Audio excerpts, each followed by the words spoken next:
Comme vous le savez peut-être, j'anime cette chaîne depuis près de 8 ans maintenant. Et ouais, ça nous rajeunit pas. Au fil de ces années, on m'a souvent questionné sur ma façon de consommer mes livres et sur l'influence de mes choix dans ceux que je souhaitais présenter et mettre en avant sur cette chaîne. Il est indéniable que ma consommation de livres n'a fait que s'amplifier avec l'animation de cette chaîne YouTube, mais également avec le fait de consommer d'autres chaînes YouTube à mon tour. Si le choix de mes lectures a pu être au début de ma chaîne influencé par mes consoeurs et mes confrères de YouTube, je m'en suis vite détachée et j'ai fait mes propres découvertes. Avec l'arrivée fracassante de BookTok au cours de ces 2 dernières années, j'ai vu renaître avec énormément de force les phénomènes de mode dans les prescriptions de livres qui peuvent être mis en avant. Ça m'a d'ailleurs rappelé ce phénomène qui s'est fait au début de ma consommation de YouTube et de BookTube en particulier, et je me suis dit qu'il pourrait être intéressant de jeter un œil aux livres ou aux sagas les plus régulièrement et les plus souvent mis en avant sur BookTok. J'ai fait de mon mieux pour ne pas avoir de biais, même si on sait d'avance que certains genres littéraires m'ont, avouons-le, rendu méfiante, puisqu'ils font partie de ceux que je critique le plus souvent, et surtout que naturellement j'aurais tendance à fuir. Mais il y a quand même eu de belles surprises dans les lectures que j'ai faites et évidemment d'attendues déceptions. J'avais d'autant plus peur de faire ces lectures puisque j'ai naturellement tendance à me méfier des livres populaires. En général, plus je vois un livre circuler, plus j'ai tendance à l'éviter. De peur de la grosse déception face à la quantité de commentaires élogieux ou dithyrambiques que je peux en voir. Et c'est sans surprise ce qui s'est passé pour certains d'entre eux. Et on commence avec l'un des vieux de la vieille. Aristote et Dante découvrent les secrets de l'univers par Benjamin Alire Sáenz. Et je dis ça parce que il fait partie du paysage de BookTube depuis des années et qu'il y a déjà quelques années, il rencontrait un très vif succès et ça n'a pas vraiment changé. L'avantage de TikTok, c'est que visiblement il lui a redonné un nouveau souffle et qu'il fait à nouveau partie des grosses tendances de lecture. Je savais que je le lirais un jour ou l'autre et cette vidéo m'a donné le petit coup de pouce qu'il me manquait pour la faire. Ce livre, un contemporain jeune adulte, nous raconte le parcours d'Aristote, un jeune adolescent américain qui va faire la rencontre de Dante,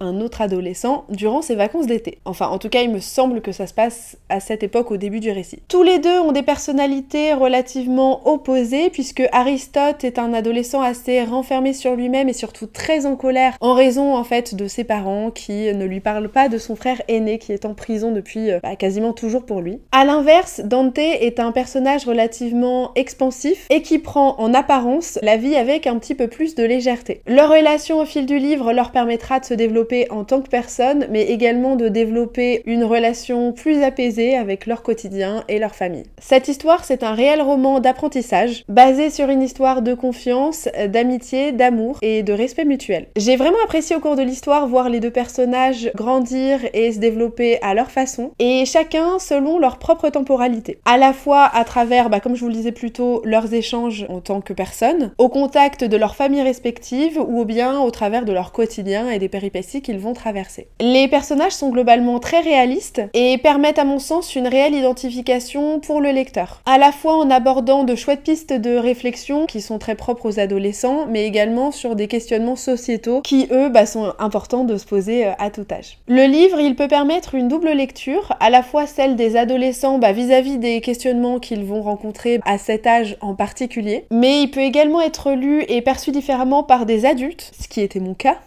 et voir surtout comment en tant qu'adulte on peut se positionner vis-à-vis de ces questions-là et comment on peut avoir un rôle à jouer de bienveillance vis-à-vis de ces derniers. Parce qu'on oublie vite qu'on a été adolescent quand même, on grandit. Ce qu'il est important de noter et ce qui était assez rare au moment de la publication du livre, c'est-à-dire en 2012, c'est que le personnage de Dante, il est ouvertement gay au début de l'histoire. La question de la sexualité mais également des rapports sentimentaux à l'adolescence en tant que personne gay y est donc largement abordée, avec ce qui m'a semblé être beaucoup de justesse et beaucoup de bienveillance. Le parcours qui nous est présenté vis-à-vis de Dante ne fait pas de queerbaiting et semble réaliste. Le personnage n'est pas seulement gay et construit autour de cela, mais il existe réellement en tant que personne. Le parcours de nos personnages principaux s'inscrit aussi dans une question de discrimination raciale puisqu'il faut savoir qu'ils ont tous les deux des origines mexicaines. On aborde donc au cours du récit la question du racisme systémique, mais également la question de l'identité et de la recherche de cette dernière, puisque il faut savoir que les personnes de la famille des personnages principaux habitent habitent et sont mexicaines et résident là-bas, et vont donc les considérer comme étrangers à leur culture, car ils sont américains. Quant à l'inverse, des citoyens américains vont les percevoir comme étrangers, car ils ne sont pas blancs et ont des origines différentes des leurs. Ils vont donc leur faire subir un racisme systémique. Dans l'ensemble, c'était une lecture assez fluide, dynamique et agréable à lire, d'ailleurs en raison de chapitres assez courts, qui se calent sur les éléments clés de la vie des personnages tout au long de notre histoire. J'avoue avoir été surprise par la facilité de ma lecture, malgré des thématiques pas toujours très simples abordées dans le récit, et j'aurais vraiment tendance à le recommander à un public qui en est la cible, comme à un public plus âgé qui peut également trouver pas mal d'intérêt dans cette lecture. Les 7 maris d'Evelyn Hugo de Taylor Jenkins Reid fait clairement partie de mes bonnes surprises de cette sélection littéraire. J'avais également déjà entendu parler de ce livre sur Twitter et Instagram il y a plusieurs années, principalement en raison d'une polémique liée à la première couverture du livre, donc celle du grand format et celle que j'ai lue, puisque le personnage qui est représenté ne ressemble absolument pas au personnage principal de notre récit, qui est une femme d'origine cubaine, et le personnage est très très blanc, et ne ressemble pas en fait au personnage, et donc on était sur une polémique de whitewashing. Je sais que la maison d'édition s'est rattrapée sur la question, puisqu'elle a édité le livre en poche, avec la couverture américaine qui cette fois-ci est bien plus ressemblante et fidèle au personnage qui est décrit dans l'histoire. Au-delà de ça, j'en avais quand même entendu de bons avis en général, mais j'avais absolument aucune idée du contenu de l'histoire. Alors l'histoire, parlons-en. On est sur un roman contemporain qui se déroule à New York et nous on va suivre le parcours d'une journaliste qui s'appelle Monique. Elle travaille pour la presse et va voir son existence bouleversée du jour au lendemain quand l'une des plus célèbres actrices d'Hollywood va décider de faire appel à elle en particulier pour la rédaction d'un article. Elle aura en réalité la mission de réaliser la biographie de cette actrice et le privilège d'être celle qui recueillera les mémoires de la femme la plus connue mais également mystérieuse d'Hollywood. Tout au long du récit, on assiste donc à l'échange entre ces deux femmes et on découvre avec Monique le parcours d'Evelyn à travers la timeline de ces différents mariages, 7 au total, d'où le titre, les 7 maris d'Evelyn Hugo. Je ne suis pas très roman contemporain de base et j'avais peur de trouver le temps un peu long parce que le roman fait quand même 590 pages. En tout cas pour la version grand format que j'ai lue. Eh bien, figurez-vous que je me suis trompée, parce que j'ai absolument pas vu le temps passer au fur et à mesure des pages qui défilaient. Elle est justement bien rythmée à la fois par le chapitrage qui est fait entre les différents mariages d'Evelyn Hugo, mais également grâce aux échanges qui sont faits par les deux personnages principaux. Je ne me suis pas ennuyée une seule seconde, et j'ai pas non plus trouvé de lenteur. L'une des raisons pour laquelle je ne me suis pas ennuyée au fur et à mesure de cette lecture, c'était bien évidemment la thématique principale et le fil rouge de ce récit, le féminisme. Evelyn Hugo, qui est une icône aux yeux de tous, nous raconte avec quels enjeux et quelles méthodes cette place d'icône s'est créée et quelle pression elle a vécue dans sa vie personnelle et professionnelle pour en arriver là. Le lien entre la vie professionnelle et la vie personnelle est d'ailleurs très ténu, puisque ses mariages, son rôle de mère ou même sa sexualité pouvaient avoir un rôle majeur sur sa carrière dans une société extrêmement patriarcale, en lançant cette carrière ou en la brisant. La thématique des violences patriarcales est donc largement abordée dans le récit, avec des sujets comme la femme carriériste et le reproche qui en est fait puisqu'elle met en danger la vie de couple et la vie familiale, la pression du rôle de mère dans le couple aux yeux de la société, le triptyque habituel dans lequel on nous place en tant que femme, soit mère, soit épouse, soit pute, et même souvent les trois en même temps, la position de pouvoir des hommes dans la poursuite d'une carrière ou non, les questions de harcèlement sexuel et les phénomènes d'organisation de la compétition de femmes entre elles, sur des rôles bien sûr, et même dans la vie d'ailleurs, pour éviter toute forme de sororité et de solidarité entre elles. La question des violences dans le couple et l'impunité de leurs auteurs est également largement abordée dans le récit, puisque Evelyn Hugo y sera confrontée avec l'un de ses époux qu'elle nous présente dans l'histoire. On trouve également dans le récit une très chouette représentation de plusieurs sexualités, principalement gays, lesbiennes et bisexuelles, puisque plusieurs personnages essentiels de cette histoire sont concernés par la question. L'occasion d'aborder cette thématique à la fois via le prisme du cinéma et de la sexualité, puisqu'on va se retrouver dans des contextes socio-historiques très spécifiques des années 50 jusqu'aux années 2010. Le sujet n'est pas simplement évoqué, mais il fait pleinement partie du récit et des personnages personnage et permet d'apporter un éclairage intéressant sur la question. Enfin, j'ai vraiment apprécié que le personnage d'Evelyn Hugo soit assez nuancé et qu'il ne soit pas parfait. Il est présenté avec pas mal de complexité, ce qui permet à la fois de s'y identifier, tout en facilitant, je trouve, une bonne prise de recul sur les situations qui nous sont évoquées. Rien n'est vraiment totalement manichéen à la fois chez Evelyn Hugo ou chez Monique, et vraiment j'ai trouvé que c'était intéressant à lire et à intégrer dans cette histoire. Vous l'aurez deviné, j'ai vraiment apprécié les 7 maris d'Evelyn Hugo et je vous le recommande assez chaudement. Attention, il y a quelques mentions de scènes de sexe dans le livre, mais vraiment ça reste assez léger et c'est pas spécialement choquant. Il faisait partie de ces lectures que je redoutais un peu. Le Prince Cruel d'Holly Black me faisait un peu peur pour son histoire que je devinais un petit peu prévisible, sa romance toxique non dissimulée et sa taille. Le truc fait quand même 500 pages. Imaginez l'enfer si je m'ennuie au bout d'une centaine d'entre elles. Bon, j'aurais certainement abandonné, on va pas se voiler la face,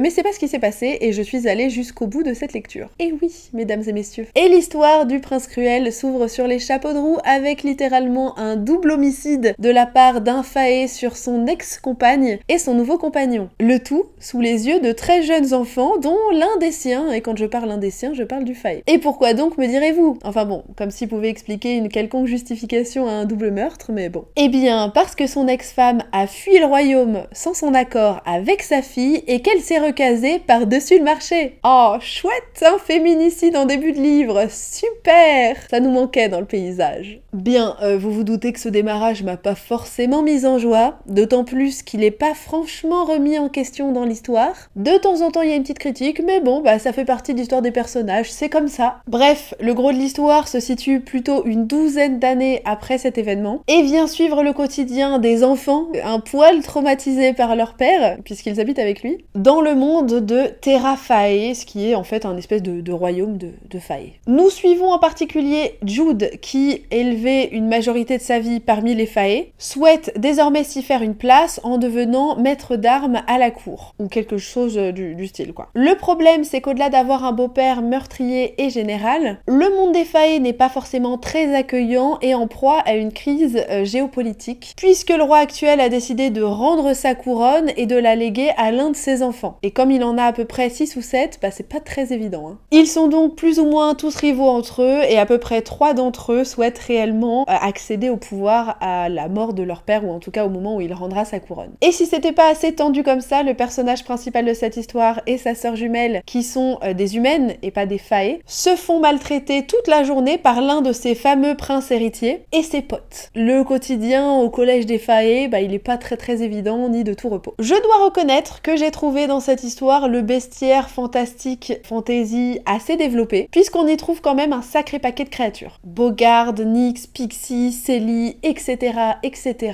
Il y en a une grosse majorité que je connaissais pas et qui viennent d'ailleurs de tout un tas de mythes et légendes de pas mal de régions du monde, et je trouve ça chouette quand même d'avoir inclus ça dans l'histoire. Cependant, j'ai trouvé que l'univers fantasy, malgré cet enrobage, était pas assez fouillé, ou en tout cas pas autant qu'il aurait pu l'être. Tout ça, ça me semblait plus décoratif qu'autre chose dans l'histoire. On nous raconte le contexte géopolitique, les différentes castes qui sont présentes dans ce royaume, roi, prince, princesse, courtisan, jeu de cour, et on nous propose pas mal de petites descriptions, mais j'ai plus eu l'impression d'avoir une forme de poudre aux yeux que le développement d'un univers assez complexe. Il se rapproche d'ailleurs pour moi plus du genre fantastique que du genre fantasy, et pour moi il suffit pas d'ajouter un univers moyenâgeux, des rois, des princes et des espions pour rentrer dans le genre de la fantasy. Peut-être que c'est plus développé dans les autres tomes de la saga, mais je les ai pas lus, donc je n'en sais rien. De manière générale, j'ai quand même trouvé le rythme assez lent et j'ai quand même bien senti les 500 pages du livre passer.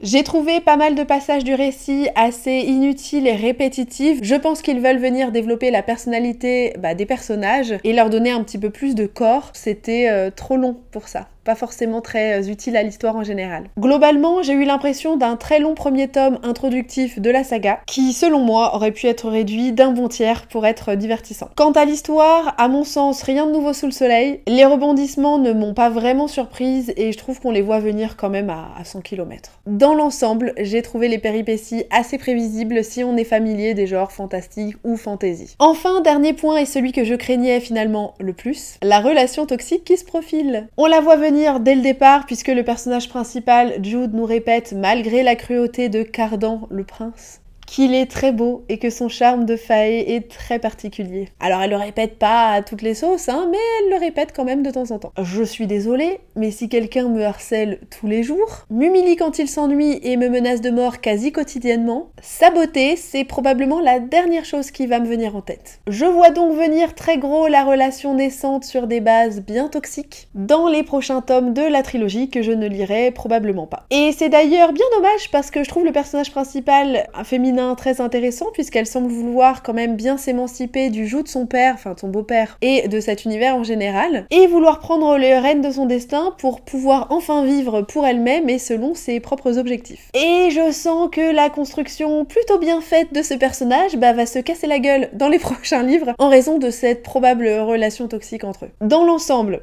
j'ai pas détesté ma lecture, mais j'en ai un avis relativement mitigé et je reste déçue par rapport aux avis dithyrambiques que j'ai pu en lire et en entendre. Je m'attendais à mieux. Peut-être que je suis tout simplement pas la cible non plus, puisque c'est plus orienté jeune adulte quand même. Je me souviens très bien avoir choisi totalement par hasard The Inheritance Games de Lynn Barnes dans ma bibliothèque. Je me suis dit, oh tiens, une petite nouveauté jeune adulte, ça peut être intéressant pour l'été. Parce que oui, je l'ai lu précisément en août 2022. Ça commence à dater. Et c'est seulement il y a quelques mois, lorsque j'ai découvert BookTok, que je me suis rendu compte que le livre était un petit phénomène sur la plateforme, mais également sur BookTube d'ailleurs. Mais vu que je consomme plus trop de contenu, je le voyais pas. Et je dois bien vous partager d'office que je ne partage pas cette impression. Je me souviens avoir mis une bonne grosse semaine pour le terminer, alors que j'avais le temps, hein, je bossais pas. Tant l'héroïne me faisait souffler fort par sa niaiserie et la lenteur abyssale, j'ai trouvé, du déroulement de l'histoire. Alors, de quoi ça parle? Eh bien, d'une jeune lycéenne qui s'appelle Avery, qui vit dans une petite ville des États-Unis et qui ne roule pas sur l'or. Un jour, un homme vient lui annoncer au lycée qu'elle est l'héritière d'une très grosse somme d'argent et d'un domaine, et bien plus encore, mais honnêtement, je me rappelle pas de l'ensemble des richesses auxquelles elle est promise. Et que pour en jouir, elle va devoir résider une année complète dans la demeure de l'homme qui lui a cédé cette richesse à sa mort. Un homme qu'elle ne connaît bien évidemment pas et dont elle va essayer de percer le mystère. Elle sera accueillie sur place par la famille du défunt, pas franchement ravie de sa présence et de sa nouvelle richesse, dont 4 petits-fils qui semblent tous sortir de magazines de mode, ou de fanfiction écrite par une adolescente de 13 ans, c'est selon. En tout cas, c'est l'impression que ça m'a donné. Le manoir dans lequel elle arrive sera peuplé de mystères et de secrets qu'elle devra percer, à l'aide, ou pas d'ailleurs, des One Direction. Ouais bon, j'ai pas pu m'en empêcher, enfin à l'aide des petits-fils quoi. Vous devinerez donc à mon ton sarcastique que j'ai eu beaucoup de mal avec le personnage principal et sa personnalité qui est soit très crédible dans son personnage d'adolescente énamourée qui fait une syncope à l'apparition de chaque personnage masculin, ou bien tellement éloignée de ce à quoi je peux m'identifier à mon grand âge que je ne l'ai franchement pas comprise et légèrement méprisée. Il faut nous dire qu'elle ne nous aide pas franchement tant elle est stéréotypée, et je vous jure que j'ai dû lire au moins 10 descriptions d'abdos différentes et presque autant de pamoison devant le charisme et le mystère torturé des différents jeunes hommes. Ce qui me choque, c'est que presque quasiment 6 mois après l'avoir lu, même plus que 6 mois, je ne retiens quasiment que ça du récit. Je suis bien consciente que je ne suis pas la cible directe de ce roman, mais je suis également convaincue que je l'aurais pas plus apprécié à l'adolescence. Dans l'ensemble, j'ai trouvé le rythme du récit assez lent et assez inégal, et je me serais bien passée de quasiment 3 flirts simultanés dans l'histoire pour passer et s'intéresser directement au cœur de l'histoire. Certains des rebondissements chocs de l'histoire sont assez prévisibles et ne cassent pas vraiment 3 pattes à un canard en termes de mystère. Je ne pense d'ailleurs pas que je poursuivrai l'aventure avec le reste de la trilogie, d'autant plus que je pense avoir oublié la quasi-totalité des subtilités de l'histoire et que d'ici une année, j'aurai quasiment totalement oublié cette histoire. Pas la couverture parce qu'elle est jolie, mais c'est tout. Petit détail qui me semble important et qui peut être présenté dans cette présentation du livre, c'est la question des violences dans le couple qui est abordée au travers d'un des personnages de l'histoire, et j'ai trouvé plutôt chouette d'y apporter un éclairage auprès d'un public cible de ce livre et qui est relativement jeune, et je trouve toujours important d'aborder et de critiquer cette question-là. Je ne sais absolument pas si la thématique sera davantage développée dans le reste de la trilogie, mais je trouvais important de l'avoir initiée dans ce premier tome. Vous l'aurez donc compris, c'était absolument pas ma lecture favorite de cette sélection, mais je pense qu'elle peut largement trouver son public, et c'est d'ailleurs ce qu'elle a fait, ce sera juste, pas avec moi. Ce n'est absolument pas une surprise si vous avez vu les précédentes vidéos de la chaîne, je n'ai absolument pas apprécié ma lecture de Captive de Sarah Rivens. Ce livre est d'ailleurs celui que j'ai vu le plus passer dans tout un tas de recommandations TikTok et dans la plupart des vidéos qui étaient censées représenter le phénomène BookTok. Il est en quelque sorte une forme d'emblème, en raison de la très grande proportion de fans de l'autrice qui la connaissaient déjà quand elle publiait auparavant sur Wattpad, et qui ont désormais migré finalement vers BookTok pour partager leurs découvertes littéraires, Wattpad ou autres. Naturellement, à force de le voir passer partout, même si je savais que j'avais très peu de chances de l'apprécier, j'ai voulu savoir ce qu'il racontait. Pour l'histoire, qui est une dark romance, c'est très simple. On y suit une jeune femme, Ella, qui est une captive, et qui appartient à un possesseur, qui est en général un chef ou un allié de chef de gang mafieux. Elle a pour rôle de lui servir dans le cadre d'opérations illégales, on dirait vraiment qu'on parle de meubles. Dans les faits, au début du récit, son possesseur la prostitue contre son gré, auprès de ses propres clients à lui, et décide de s'en débarrasser auprès d'un autre possesseur et chef de gang, Asher Scott. Ce dernier n'en veut absolument pas, et le temps de prendre une décision vis-à-vis d'elle, il va la foutre dans une cave humide, sans confort aucun. Le principe de cette histoire sera de invariablement rapprocher les deux personnages principaux, qui sont Asher et Ella, pour créer une romance, si on peut encore appeler ça comme ça. Je ne vais pas revenir en long, en large et en travers sur ce que j'ai déjà dit sur ce livre dans la vidéo qui a été consacrée à ce sujet, mais plusieurs raisons font que je n'ai pas apprécié cette lecture. Parmi celles-ci, la banalisation des violences dans le couple que vont former Asher et Ella. En effet, ce dernier va avoir un comportement plus que toxique et condamnable, comme des menaces de mort, des humiliations physiques, psychologiques, de la séquestration, des violences physiques et psychologiques également, comme se faire cramer la main sur une plaque de cuisson en marche par exemple. Le problème, si c'était pas déjà suffisant, c'est que l'auteur de ces violences va se voir excusé, voire pardonné de ces violences en raison de son passé traumatique. Alors que ça ne justifie et ne pardonne absolument rien, on est bien d'accord. Mais également parce qu'il ne commet pas un certain type de violence en particulier envers Ella, qui est gradué dans l'histoire comme pire que tous les autres types de violences, dont ceux qu'il lui a déjà fait subir auparavant. Comme il ne la viole pas, mais il la menace quand même de le faire à plusieurs reprises avant, et comme il la sauve de ce type d'événement en particulier dans le livre, il sera représenté comme un sauveur et un personnage positif pour Ella. C'est un procédé que je trouve relativement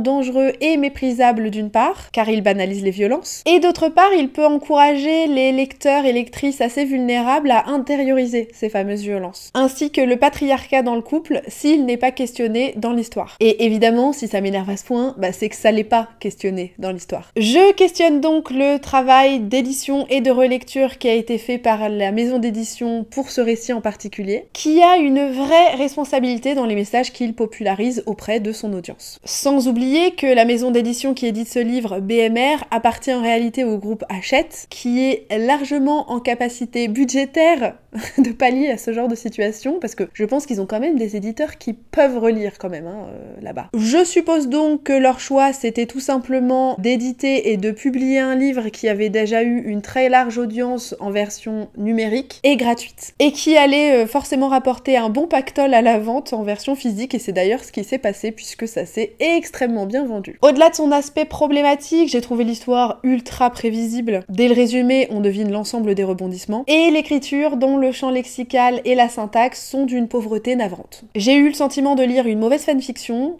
et Dieu sait qu'il y en a de bonnes. Là encore, la maison d'édition aurait pu faire un travail de relecture plus qualitatif pour améliorer cela. Bref, je vous recommande pas Captive. Je lui ai consacré une vidéo complète qui a été publiée récemment sur la chaîne, donc je vais passer très vite sur mon impression de Hadès et Perséphone de Scarlett Sinclair. Comme je m'y attendais, j'en attendais pas grand chose. Ce n'était pas ma tasse de thé, mais paradoxalement bien moins pire et moins toxique que ce à quoi je m'attendais. Vu le mythe d'Hadès et Perséphone, vous vous doutez bien que j'avais peur de la relation toxique à venir puissance 1000, et c'était presque une relation mignonne si on oublie les scènes de fesses interminables dans le livre. Pour l'histoire, c'est très simple, nous sommes dans notre monde actuel, les dieux et déesses grecs sont connus et vivent parmi les mortels. Nous suivons Perséphone, déesse du printemps dont l'existence a été cachée au reste du monde et des dieux. Elle fait asseoir la rencontre d'Hadès contre qui elle perdra une partie de poker. Il lui imposera donc un marché, celui de créer la vie aux enfers sous peine d'y rester captive. Et vous vous en en doutez, c'est le terreau idéal pour y lancer une romance. Ce que j'ai retenu de cette histoire, la première, du cul pour du cul. Une fois que les personnages ouvrent le bal des scènes de sexe dans le livre, bah c'est simple, on en mange toutes les 2 pages pendant 40 à 50 pages d'affilée. J'ai trouvé ça dans l'ensemble très long, inutile et surtout prodigieusement gênant. Je me suis félicitée d'en avoir lu d'ailleurs une grosse majorité chez moi, car j'aurais été mortifiée de le lire dans les transports en commun avec la probabilité d'une personne qui lit par-dessus mon épaule. Dans l'ensemble, ça m'a donné l'impression de lire une version mythologique d'After, avec l'éveil sexuel de Perséphone réalisé par Hadès tout au long du récit. Les schémas familiaux et amicaux y sont d'ailleurs également très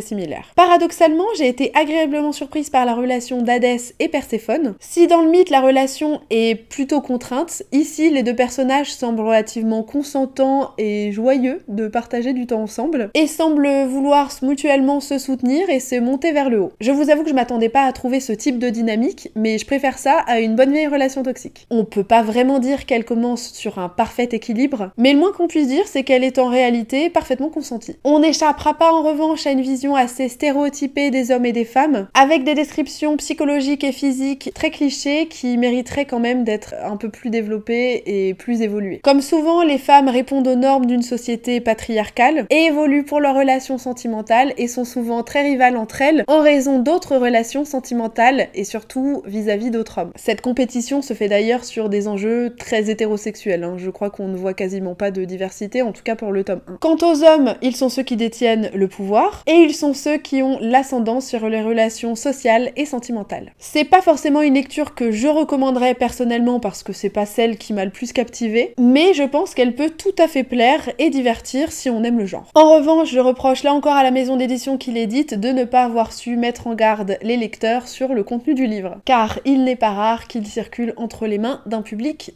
mineur. Et avec la quantité de scènes de cul qu'il y a dedans, c'est quand même pas très adapté. Et on termine avec Jamais plus de Colleen Hoover, un roman contemporain adressé à un public adulte. Hyper plébiscité sur BookTok, j'avais déjà découvert l'autrice Colleen Hoover il y a quelques années avec le roman Maybe Someday, qui m'avait été offert par l'une de mes meilleures amies. J'en avais gardé un sentiment assez partagé, notamment à cause du personnage masculin, que je ne trouvais personnellement pas hyper sain et parfois un peu contrôlant. En commençant cette lecture, je savais déjà à quelle thématique m'attendre puisqu'elle avait largement été mise en avant sur les réseaux sociaux, les violences conjugales. On suit dans cette histoire une jeune femme d'une vingtaine d'années qui s'appelle Lily, qui fera plus tard la rencontre d'un neurochirurgien qui s'appelle Ryle. Il est connu pour son charisme et cette position de pouvoir social qu'il occupe vis-à-vis de sa profession. Vous vous en doutez avec ce que je vous ai dit plus tôt, la relation va pas forcément se nouer sur les meilleurs auspices, puisque bientôt leur relation en apparence saine basculera vers une configuration de violence conjugale. L'ensemble de l'histoire nous est raconté du point de vue de Lily,